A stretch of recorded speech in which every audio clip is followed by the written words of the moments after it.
So I ended up getting very frustrated. I started feeling very sorry for myself. I started having rebounding trauma going back to my son's death, thinking, man, life has just sucked. My 50s started with the death of my son and they end with a broken neck. And here I am starting into my 60s and just feeling like life just served me up a cup of, victimhood. So coming up out of that pit was a choice. I had to make that intentional decision. What will you do with the anger you possess? Welcome to the Persistence U podcast with Lisbeth. That's you as in university, but we're really much more of a community here.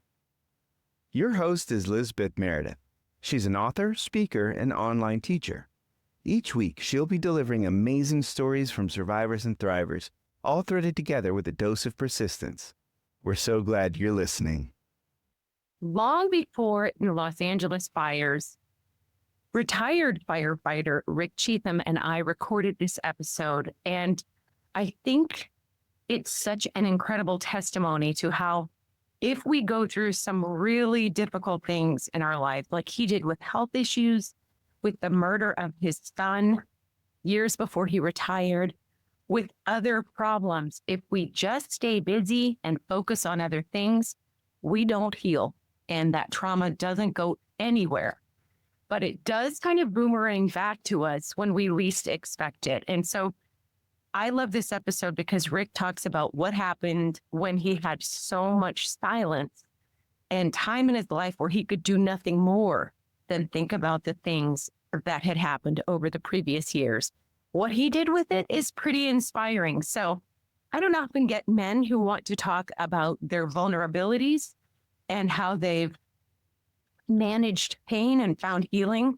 This is truly a treat. Thanks so much for being here as ever. Keep in mind that I have still the anthology going. I'll put a link in show notes if you're a woman who started solo traveling over the age of 40 to process maybe some trauma or to increase your resilience. This might be a place where you want to put a story in and tell your own story. So anyway, keep it in mind. I'm so excited about the entries that are coming in. Thanks as ever for being here. Please share it with a friend who needs to hear it. Review the podcast wherever you're listening and let me know that it means something to you. I appreciate it. Rick Cheatham, thank you so much for being on Persistence U this week. It is a joy to meet you. And you are, if I'm not mistaken, my first firefighter or retired firefighter on Persistence U. So how incredibly wonderful to meet you. I mean, you've done much, you're still working and you do much more than your awesome career helping others. But the reason you're on Persistence U is you do have quite a backstory.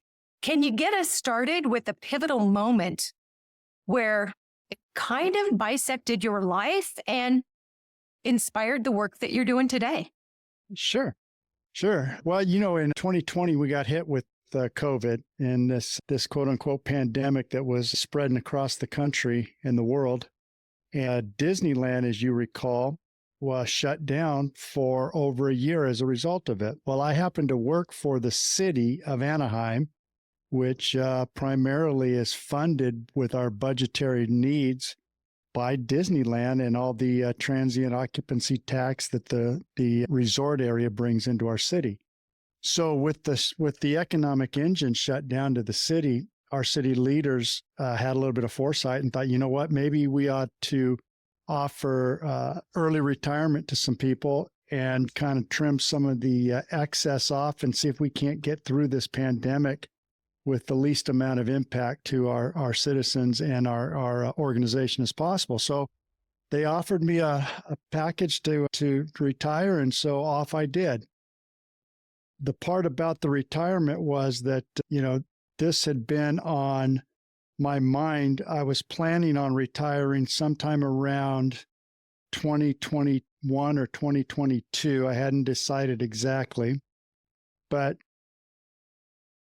because this thing came at just the right time, I was completely done. I was over trying to, my career was I was just getting tired. I was getting older. I was getting tired.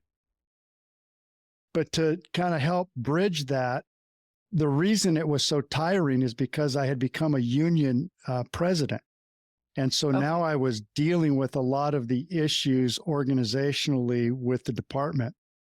And that comes on the heels of losing my son. So in early 2021, I joined the board for our department and started a whole host of new work and new obligation, new responsibility. But just prior to that, it was like December 13th, my son had been murdered. And so the grieving process of all of that was kind of like poured into my union activity business. And so I really didn't grieve an awful lot during those initial first few years of Michael's death.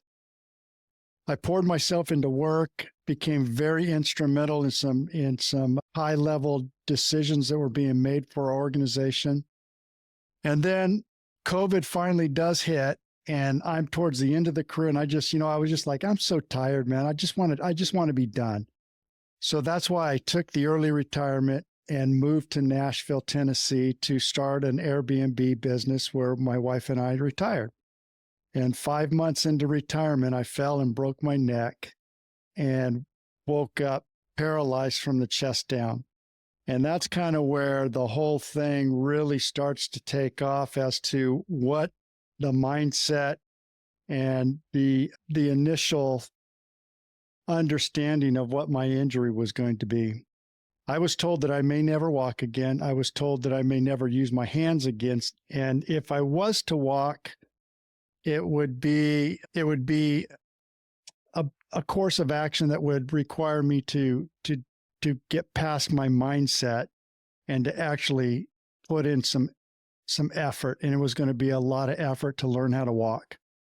And I made my mind up at that point that that's what I was going to do. In fact, my therapist came and asked me, what do you want to accomplish while you're in rehabilitation? I said, I want to walk out of here. So 2.5 months later, I walked out of the hospital without the use of a cane, yet still very, very much had nerve damage and things like that as a result. But nonetheless, I was walking and I was able to care for myself. And within 2 months, I was even able to drive again. So I started to come back very fast as far as my body was concerned. However, it was still numb. I still had no use of my hands. I was very deficient in a lot of my grip strengths and body mechanics, let's say. So I started getting discouraged because I wasn't seeing the recovery as fast as I was hoping. So I ended up getting very frustrated. I started feeling very sorry for myself. I started having rebounding trauma going back to my son's death, thinking, man, life has just sucked. My 50s started with the death of my son and they end with a broken neck. And here I am starting into my 60s and just feeling like life just served me up a cup of, victimhood. And I just fell into a depressive state that my wife ended up noticing. And she came to me, and we've been married now 39 years. And she came to me and she says, it feels like you're giving up on life and you're giving up on yourself and you're giving up on us. And we've put in way too much work and too much effort to get our lives to this point for you just to give up. And so I started from that advice, started to pull myself up and try to put into practice some of the things that I had learned years and years ago as I cycled out of an drug addictive, it was actually sexual addiction, and start to put into practice those things that helped me overcome the addiction and earn my wife's trust back and then rebuild our marriage from there. So I started putting those things into practice. And here's the 3 fundamental principles that I'll share with your audience right now. Let me start by first saying that nobody is alone in their suffering and in their pain. And everybody at some point in their life struggles, and it's okay. It's not the end of the world. It's a place where you are because there's a couple of components, at least 3 that I know of, that are missing in your life that keeps you stuck at being a victim of life. And here are the three things that I applied. Number one, it's your awareness. So this is an acronym called AIM. So whenever you're struggling and you're looking for some answers, take right aim at the right target. If you aim at the right target, you're bound to get the objections or the outcome that you're looking for. So the first one is to become aware. And so my awareness was, number one, I was in a very depressive state. So what that meant was I was looking at life through the lens of fear. And when you look at life through the lens of fear, doubt sets in. And when doubt sets in, you're constantly reflecting back onto a time period in your history that you keep thinking about the most. Well, mine was my son's death. I kept thinking about it over and over and over again. And then, of course, a broken neck. So I kept thinking about it over and over and over again, and doubt set in and fear set in. And when that happens, all of your emotional integrity, all your emotional vibration, all your emotional energy starts to settle down at a lower frequency, and you start feeling depressed. You start feeling victimized. You start feeling angry. You start feeling doubtful. You start feeling fearful, and you start to repeat the cycle over and over and over again. There's another opportunity or another option. Instead of looking at life and what's happening through the lens of fear, you can look at it through the lens of faith, which is through the lens of love. And when you look at it through the lens of love and faith, you can anticipate a brighter and better future. However, you have to be aware of the intention that every moment that you are in awareness, you are in a creative state. And what that means is you get to make a decision, and every decision creates an outcome. So becoming aware of your mindset, or becoming aware of the outcome that your mind keeps repeating, one of being victimized or one of being victorious, has an intention. That's the I. And that intention is to make decisions that are creative based off of knowing that you're in faith and not in fear. And then once you start to do those two components together, your mind can start to shift gears. And when your mind starts to shift gears, it is the only way to climb yourself out of that pit of despair, that pit of depression, that pit of anger and resentment.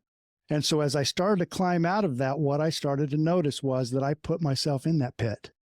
I put myself in that pit by hanging on to the bitterness, hanging on to the resentment, hanging on to the anger that, number one, the guy that murdered my son had caused me to feel all those years ago. And then again, breaking my neck and feeling useless as a man and losing my identity and having to start all over again. So coming up out of that pit was a choice. I had to make that intentional decision. What will you do with the anger you possess and the bitterness that you feel day in and day out? Because remember, I was living in a fearful state and the emotions were constantly in doubt. And so because those emotions were doubtful, I was bitter, I was angry, I was hopeless, I felt rejected, I felt like my life didn't matter anymore. And then the decision came. And it brought to my attention through just a little story about a snake. And this venomous snake bites this guy, and then the snake slithers off. But that poor man is now left with the venom left behind by the snake bite. So my question is, what kills you, the snake or the snake bite? And it's the snake bite. It's the venom left behind. Well, my venom that was left behind from the snake bite I received was the venom of bitterness and anger and a lack of forgiving that was left behind by the guy who stole my son from me. And so what I had to do is I had to get very intentional about those emotions. If I was going to hang on to those emotions, I would continue to get the outcome that I had been receiving.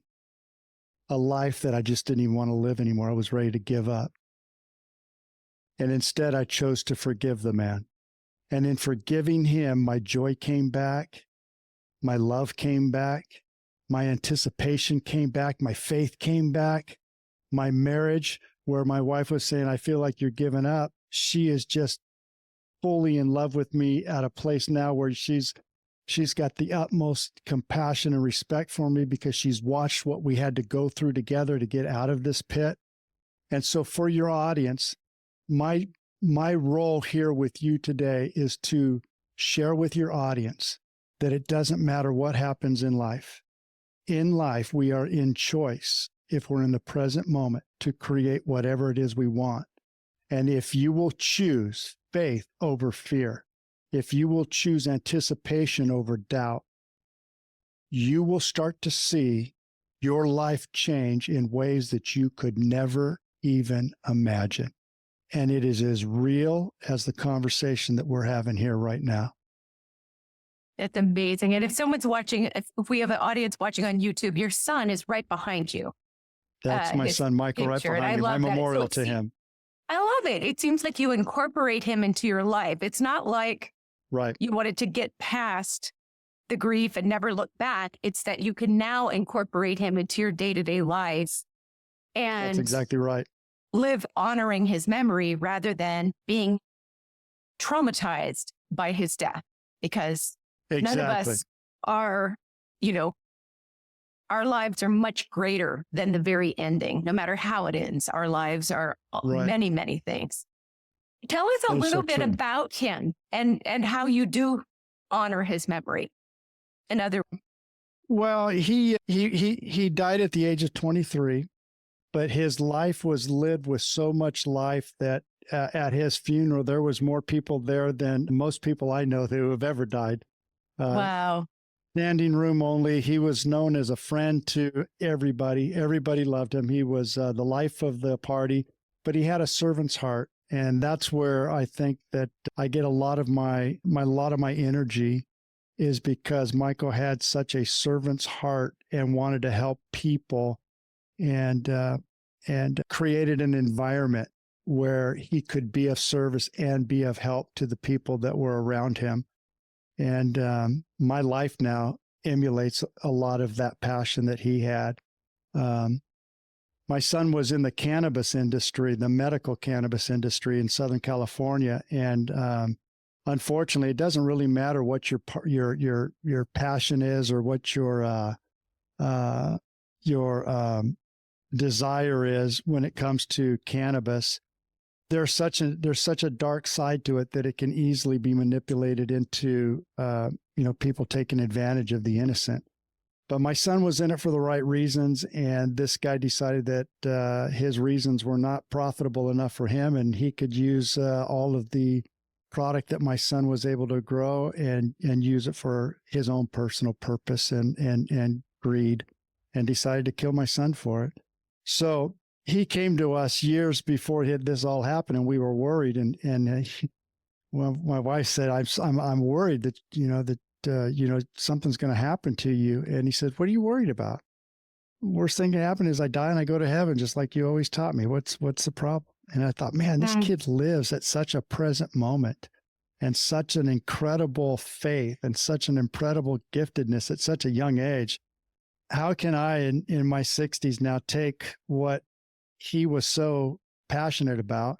How can I take that passion and that sense of faith and just say, hey, what do you got to worry about? I mean, life is life, and you're going to do the best you can. And with the help of other people that can come in and help mentor and help provide a sense of direction, you can navigate anything in life, and you could live happily. You could live successfully. You could live passionately. And most importantly, you can live an empowered life. See, when you live in faith and anticipation, life is empowered. But when you live in fear and doubt, you start living with limiting beliefs, and those limiting beliefs disempower you, and you become a victim of your circumstances.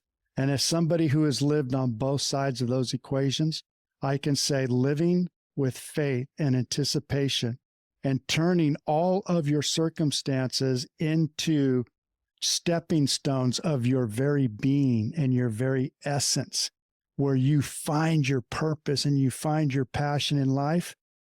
The incredible journey that allows us is so much more great than living with the day-to-day constant battle of being victimized by your own circumstances and living with depression, anger, anxiety, and then supporting our medical pharmaceutical companies as they just get the clutch of their grips of that existence and just keep you in bondage. That's the difference between living in those two awarenesses of life. And I think you've touched on a really good point. And by the way, I do want to say sometimes people do need medical assistance, Sure. of course, with serious mental illness, and there's no shame in that. But I also want to say, you bring up such good points. We only get to decide how we react. And if we're going to be empowered and if we're going to move forward, but by not just making a decision consciously, we're making a far different decision that just has a tragic outcome. And it will leave us feeling victimized and powerless and puny. And so I love that you retooled yourself. And today, can you tell us how you're putting these principles and some of the, tell us what you're doing today to help others. Okay. Well, today my wife and I started a consulting company, and I go around and speak on stages to different events, and also have a life coaching, transformational coaching company on the side. So most of my work today is helping men overcome their battles with addiction, with grief, with traumatic injuries. Coming out of the fire service, there was a lot of PTSD that we were encountering. And so my energy now is going to help my fellow firefighters as well deal with PTSD and things like that. And you can get a hold of me at just my website, rickcheatham.com. So my name, rickcheatham.com, and it gives you a little glimpse into what we're doing. Can you spell Rick Cheatham? Because as I pointed out earlier, that's a name that a few people have. That's right. And you're not the politician. Yes, I'm not the politician. Yeah, it's RickCheatham.com. RickCheatham.com.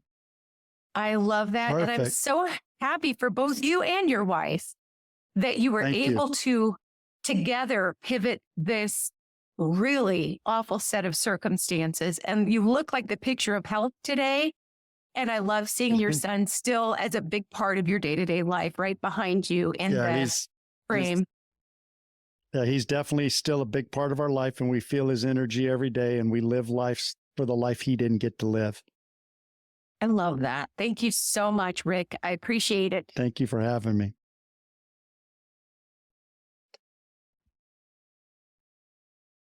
I so enjoyed that interview. And one thing that Rick and I chatted about after we got off the interview was how many people helped during times of crisis for him, and that after he broke his neck, even though he'd been long retired, living thousands of miles away from where he served as a firefighter, firefighters came to surround he and his wife with love and support and help. And it's that kind of stuff that's pretty amazing. And that sometimes in the worst of times, we find out the best in people. And so I feel the same way. We talked about my own situation where my kids had been kidnapped and taken out of country.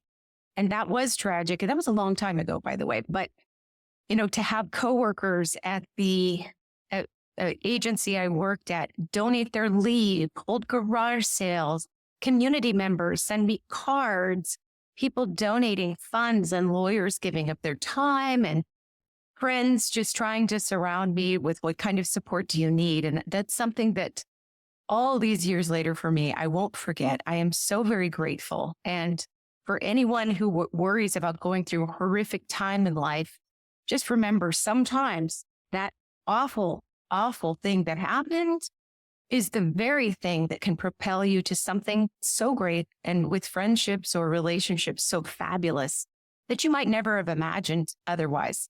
Have a good week. As ever, thanks for listening, and I will see you next time. We hope you've enjoyed this week's show. Thank you so much for listening. Now, to find out more, head on over to lameredith.com and be sure to hop on the mailing list too. If you've enjoyed this show, please leave a rating and review or share with a friend. And if you really, really liked it, go ahead and subscribe so that you never miss another episode. We'll be back in 2 weeks with another episode of Persistence U with Lisbeth.